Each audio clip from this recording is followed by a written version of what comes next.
Maniacs, welcome back to the channel. Doing a different type of reaction today. We're doing a Dr. Phil reaction. That's right. We're doing a Dr. Phil interview with Jeffrey Dahmer's dad. We're going to dive into something very interesting. As you guys know, I love learning about serial killers. I don't like to glorify them. I don't like to promote them in any sort of way, but I do like learning about them, so I do watch the occasional creepy serial killer documentary or thing along those lines. If you like this type of reactions and you want to see more of this kind of stuff, hit that like button. It's the thumbs up button down below. It's the easiest way to let me know that you want to see more content like this. And if this video gets to maybe, I don't know, 50, 60 likes, we'll do another one. How would you describe Jeffrey as a youngster when you were growing up? Lionel, that's his name. Doctor, if you don't mind, we don't know, we don't relate to Jeffrey. Okay, Jeff. He's Jeff. Okay. Thank you. Let me ask you some things that, and I think these are right and accurate from your book. Very interesting. We start off, and I'm pretty sure that's his recent wife, that his newer wife. It makes sense that they probably don't want to be associated or call him by his full name at this point. This is going to be such an interesting interview. And guys, I will do more reactions like this if you guys want. So hit that like button and I will do more reactions. Maybe the Dr. Phil stuff. I don't know. I understand that hindsight is 20/20, so I'm sure that these things will look different now. But Jeff was fascinated with a rotting animal carcass under the house and played with the bones and referred to them as fiddlesticks. It was a terrible smell, so I went underneath and cleaned it out, the smell of the skunk, and cleaned out whatever else was under, cans and bones. Jeff, gosh, you look just great. Thanks, yeah. Oh my gosh, the actor on Dahmer, the show? Dude, nailed this guy's voice. That or he just sounds like him. Oh my gosh, and yeah, they have a similarity too with the looks and everything. They couldn't have casted him any better. I know a lot of people are gonna be like, you know, well, this came out long before the Dahmer show, so like it doesn't always have to be about the Dahmer show. Well, I'm relatively new to the Jeffrey Dahmer kind of subject. I'm starting to just get into, you know, talking about Jeffrey Dahmer. I'm not trying to glorify him in any sort of way. The guy's a piece of shit human being. But I do find this kind of thing, fascinating more than anything. But he sounds just like it. Like, props to the actor if he was trying to do something. Though I feel like that actor kind of normally sounds like that. So, nailed it. Like, seriously, nailed the casting. And collected them all. And Jeff did seem to exhibit an interest in the way they clanked as he picked them up and put them back into the metal pail. He just laughed at it, the sound of it, and that was it. It was said that he had even impaled a dog's head on a stick. And this again is something you only learned about in the trial. At the trial. I asked him about that. Holy and fuck. He said that it was back in the woods, 2 neighbors away from us. I saw a picture of it. So he admitted that that was true. He said he found this dog.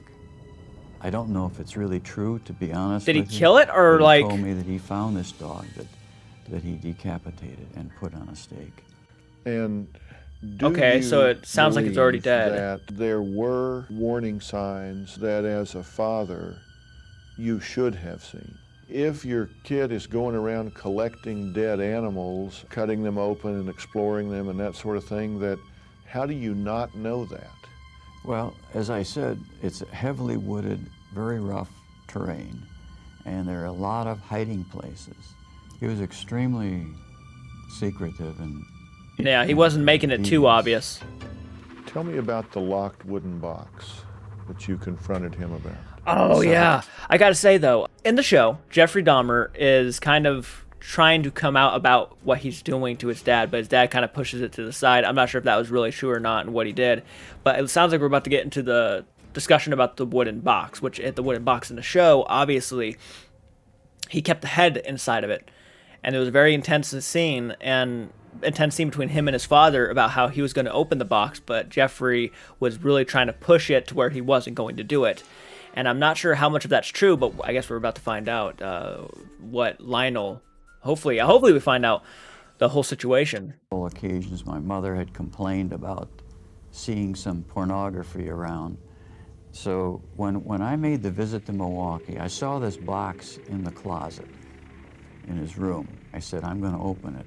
And I started going down to the basement to get a tool to open up the box. And he kept complaining that he couldn't even have 1 foot square of his own property to do with what he wants. And I said, I'm going to open it anyway, find out what's in here. Because that's what I thought it was, something related to pornography. And in fact, he convinced me to just wait till tomorrow, Dad, he said. And I'll open it for you then, but just don't do anything now. I don't want to disturb Grandma, because she was in a nearby room and she heard all this commotion that I was going through with Jeff.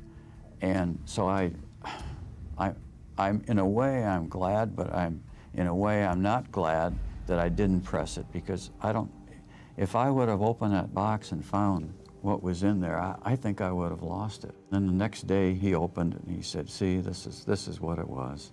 And in fact, he had stuffed some pornographic magazines in there. But we now know the box contained a human head. Yes. And it would have stopped. And I said, well, what would you have done, Jeff, if I'd opened it? And he said something like, the jig would have been up. Just something non-emotional, non-committal. I could have, more lives would have been saved. It's so hard to... You're right, though. He's right. More lives would have been saved if he had just pushed through and opened the box. He wouldn't have had a couple more years or however long to continue doing what he was doing. At the same time, man, you got to think, like, if you were to open that box, it sounds like the show did a really good job with capturing how Jeffrey Dahmer really was in real life, because that sounds like exactly something the character would have said, or the person that they portrayed in the show would have said. It seems like the show really did good at really telling the true story. So that's props to the show for capturing the real events really well. It's going to be hard not to blame yourself. I feel like that's probably still goes through his head till today. This whole situation probably still goes through his head. Like, what if I opened that box? I could have saved probably a few more people. But then again, you never know. What if Jeffrey would have snapped, right? What if Jeffrey Dahmer would have just snapped and just killed him? Who knows what would have happened in that situation? Maybe he would have opened the box and he would have been like, call the police. We need to get someone here. I don't know what would have really happened. In the situation purposes, I mean, for all you know, he could have killed everybody in that house. I don't know. It's not how it played out. That's all I can say. It's not how it played out. To have these conversations, man, is never easy. You're never gonna have people who are gonna agree with one side of it, or it's just, I get nervous even trying to talk about it sometimes, because I don't want to come off like I'm defending anybody in this situation.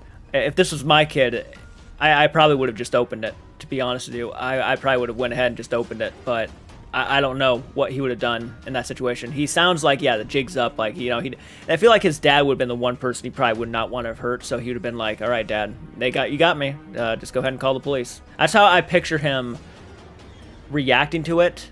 But at the same time, I don't know the real Jeffrey Dahmer, so I only know what I've heard. And honestly, I never really wanted to know him in the first place. So, how old was he when his mother left and took his brother? Just turned 18. What effect do you think it had when she left and took his brother but not him? Sherry and I came upon our house, and Jeff was there all alone. And Jeff looked like an abandoned animal. Or how would you describe it? Well, he was forlorn. Yeah. He stated later that he felt totally, it's the first time he felt so lonely. That's when he went out looking for someone to The save hitchhiker. him. He The was hitchhiker. so lonely.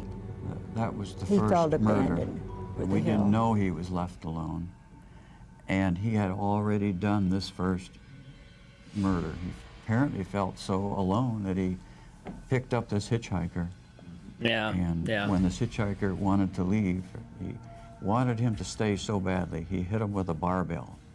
And I kind of think that it was more of an accident than an intentional, thought-out killing. Tell me, when you tried to deconstruct this in your mind and say, how in the world could this child that I laughed with, that I wrestled with, that used to run and jump on his grandmother and joy and excitement, how could he wind up to be this murderer, this serial killer?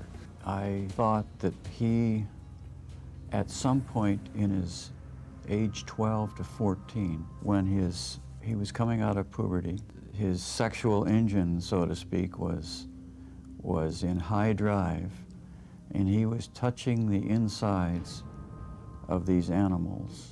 That he just sort of got hardwired neuronally into connecting the sexual pleasure with this type of activity, entrails, insides of bodies.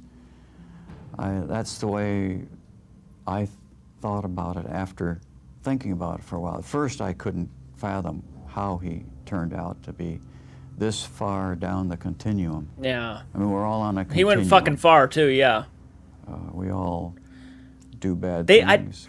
I don't think you're gonna hear me say this a lot. I don't think the Netflix series really delve into the fact that he was sexually like getting thrills out of messing with these animals. I don't think the show really hinted at that as much. It's creepy. It's always creepy, and this is no surprise though either, because anything that comes out of Lionel's mouth at this point that was not presented in a show or maybe documentary or whatever, really isn't a surprise to me.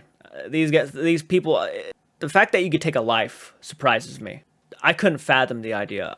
Even if I did it by accident, like accidentally killing someone by accident, maybe like I fucking was working at a construction site or something, and it was my fault that something got, dropped and it broke someone's neck or something. I don't know if I could live with myself. So it always blows my mind when I find out that there are people who just fucking take satisfaction of killing people. It blows my mind. Even an animal, I'd feel guilty about. So like, all sin. He was at the extreme of this continuum. I couldn't at first understand how he could have done those things. Did you ask him, did you say, Jeff, how in the world could you make this okay in your mind? I was concentrating mostly on getting him into a psychiatric hospital. I didn't ask him that specifically, but I did tell him, Jeff, we've got to find out how on earth you could have done these things. Have you spoken to any of the families of his victims? We've spoken to several, but there was only one that we've become very close friends with, the sister of one of the victims. oh, okay. And to this day, we remain good friends with her. If those families are watching this now on television, is there anything you want to say to them? This could be interesting. Or on Jeff's behalf? Well, I'm extremely, very, very sorry that it happened to their loved ones. And if I could have done anything to prevent it, I would have. And I would ask them to forgive Jeff for what he did. He's paid the price. That's true. That's true. He has paid the price, but to ask them to forgive him, it's tough. I'm a Christian. I'm a Christian man. I do believe in forgiveness. I understand. This is his dad, dude. Guys, I completely understand. This is his father. He deep down, he still loves his son. I can't shit on him for loving his son. I'm not going to slander him for continuously loving his son. That's just not who I feel like I am. The other families, they have the 100% right not to forgive this man. Jeffrey Dahmer was completely 100% aware of what he was doing. He knew how evil it was. And yes, he did it. He got what he deserved. He got his comeuppance. Karma came at him. It's over. He can't hurt no one anymore. I would never ask the family to forgive somebody who did such atrocities to their kids. I couldn't do it. I couldn't do it. I'm glad that no one's blaming the father and the stepmother. I'm glad no one's blaming them for what happened, because it's not their fault, because they know that Jeffrey Dahmer was his own man. He was his own person. He knew exactly what he was doing. Okay, I get what he's going at. I get what he's doing. And it's kind of interesting to find out that one of them is actually have befriended him, and they don't hold grudges against the family. That's a good thing, I think. I believe now that doesn't lessen their hurt, but ask their forgiveness. Like Teresa said to me, Lionel, I forgive. When he was murdered, Teresa said to me, Lionel, I forgive Jeff. Do you forgive him? Yeah, I forgive him now. I mean, it's really horrible to think of try to keep thinking of all the things he did, but even though he did all these horrible things, we forgive St. Paul for all the people that he killed in the name of God, in the name of Judaism. He was forgiven completely. And so if God can forgive, which is demonstrated in the scriptures, if God can certainly forgive St. Paul, the teaching is, of course, that anyone can be forgiven. How about Lionel? Do you forgive him for his shortcomings in this? I'm not going to argue with the guy. I'm not going to argue with the guy. I do agree. I do agree that anybody can be forgiven. And we do have the ability to choose whether we forgive someone or don't forgive them. If my son was murdered by someone on the lines of a Jeffrey Dahmer, I don't picture myself forgiving that person. I just don't. I genuinely don't. It's a lot. It's a lot to ask of a person. It really is. It's a lot to ask. And I'm not going to sit here and argue like it's any of my business. Whatever happened between those families is their personal business. Whether they choose to forgive Jeffrey Dahmer or not is completely up to them. Drama and tragedy? I'm not sure.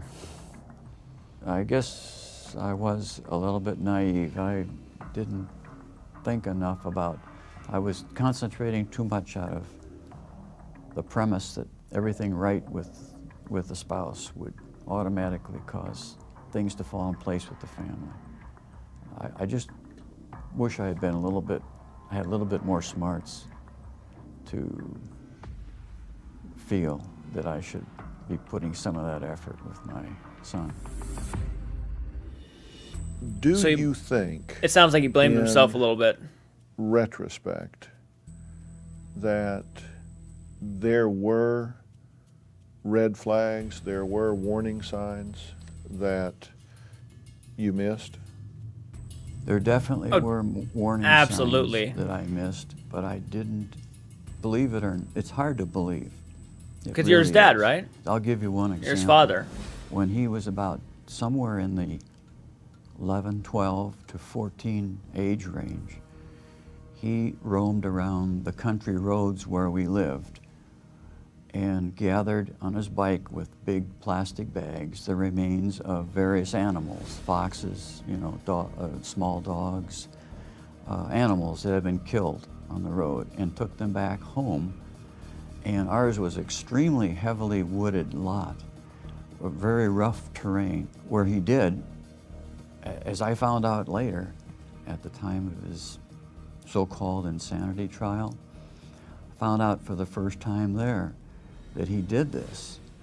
And he kept these animals and felt them, explored them, their insides, their entrails.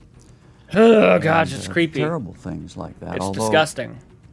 I've had friends who have told me they've done the same sort of thing, but that would have been a red flag. Yeah, it would have been a red flag. Oh, God, dude. Those friends who can't mind their own fucking business, and even something like this is going down, and they'd be like, no, don't worry about it. Kids do that all the time. I remember when I was a kid, I'd put my dick inside animals' insides and shit like that, and I'd feel around inside of them. Oh, fuck yeah, that was always fun. This shows Jeff at a very, very early age. He had such a sweet disposition, sweet baby breath, and he was always happy.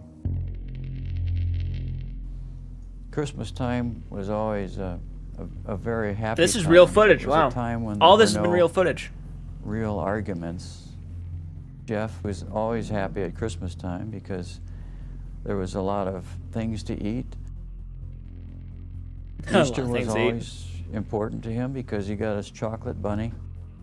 Thanksgiving was always spent with my family, and there was always a lot of love and attention given to Jeff. Jeff would always run towards me and jump in my arms. I would frequently carry Jeff on my shoulders or ride around on the handlebars of my bicycle. At this point, he's less than 7 years old, and he didn't go into his period of shyness until that point. He just seems like a kid, a little kid, man. Jeff, This is Dave, and the his sad mother part. Were happy, and I was happy that Jeff liked him and accepted him. They were 7 years apart, So I wouldn't say that they were extremely close in interests, but they did things together.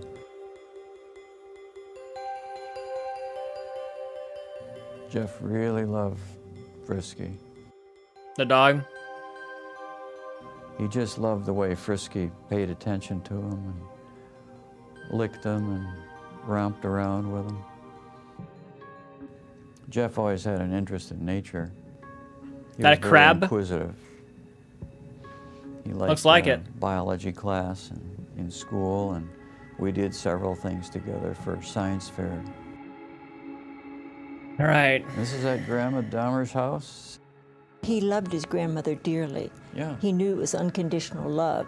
Yeah. Grandma never judged anything. He was just loved. Packed his lunch when he went to work, when he was staying with her in Milwaukee. Made dinner for him. Was always concerned about everything he did. She seemed like a good woman. She Did seemed like a lot of really nice riding on person. his bike on the rural roads. That's the bicycle that we learned that he had used with big plastic bags to travel around the rural roads to pick up roadkill. He was 12 to 14 years old. The happy little boy. And yet this was when he was 12 years old. So it was sort of at the beginning of this strange association between roadkill and his sexual urges. Things were forming in his mind that you can't see just by looking at a picture. He looks like a Normal kid. happy youth there. A normal kid. You see, that's the downside of all of this, man, is when you see photos like that and videos like that of a little kid who's just having fun, enjoying life, being a kid, and then he grew up to be that. You feel sorry for the kid. You don't feel so sorry for the adult. I don't have no remorse for Jeffrey Dahmer. I really don't. I feel bad for the father. I really do.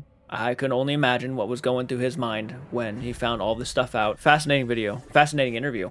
If you guys want to see more videos like this, hit the like button, subscribe to the Champion New channel, share the content. It does mean a lot. I will do more of this kind of thing, especially if you have any recommendations. Let me know. Support me on Patreon, especially if you like this type of content. So until next time, guys, do keep it retro and do take care.